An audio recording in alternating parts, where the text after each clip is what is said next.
کہ ایک صاحب ایک مرتبہ ایک چیز پہن کے آ گئے گلے میں. میں نے کہا بھیا کیا پہن لیا تم نے گلے میں؟ نبی اکرم صلی اللہ علیہ وسلم فرمایا من علق تمیمۃ فقد اشرک, جس نے کوئی چیز لٹکا لی اس نے شرک کیا. تم کیا پہن کے آئے ہو؟ یا ایک روایت میں کہ جس نے کوئی چیز لٹکا لی وکیل لے اللہ اس کے حوالے کر دیتا, بولتا اس سے ہی مانگا, میرا حوالہ نہیں تیرے اوپر. بولے ارے بہت فائدہ ہو رہا ہے, نکالو دیکھیں گے کیا ہے. ارے نہیں انہوں نے بولے نکالے تو یہ ہو جائے گا, شاپ لگ جائے گا. نکالو دیکھ تو لیں گے.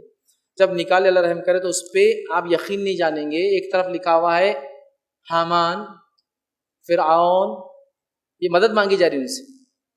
یہ قرآنی ہے. یہ ان لوگوں سے فرعون اور حامان یہ مومن لوگ تھے. یہ اس طرح کے کفریہ کلمات ہیں.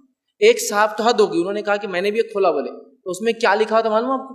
ہیروئنس کے نام 4 کونے پہ 4 عورتوں کے نام. وہ ہیروئن کے تھا, پتہ نہیں ہیروئن کے تھے یا وہ پتہ نہیں کسی جن کے نام تھے خوش کرنے لکھے گئے ہیروئن کے نام.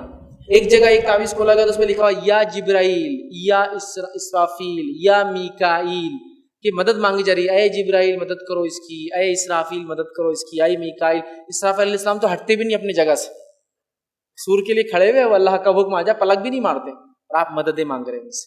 میرے بھائی قرآن سے علاج کرنا ہے, پڑھو سمجھو دم کرو اپنے اوپر, اور جو طریقہ بتائے وہ کرنا ہے. یہ طریقہ نبی اکرم صلی اللہ علیہ وسلم بھیا میرے ثابت نہیں. کچھ لوگ بولتے تابعین کرتے تھے ایسا علاج, تابعین سے بھی کوئی صحیح روایت نہیں ہے. تابعین اپنے بچوں کے گلے میں جو چیز لٹکاتے وہ قرآنی آیتیں ہوتی, لیکن تختیوں کی شکل میں ہوتی.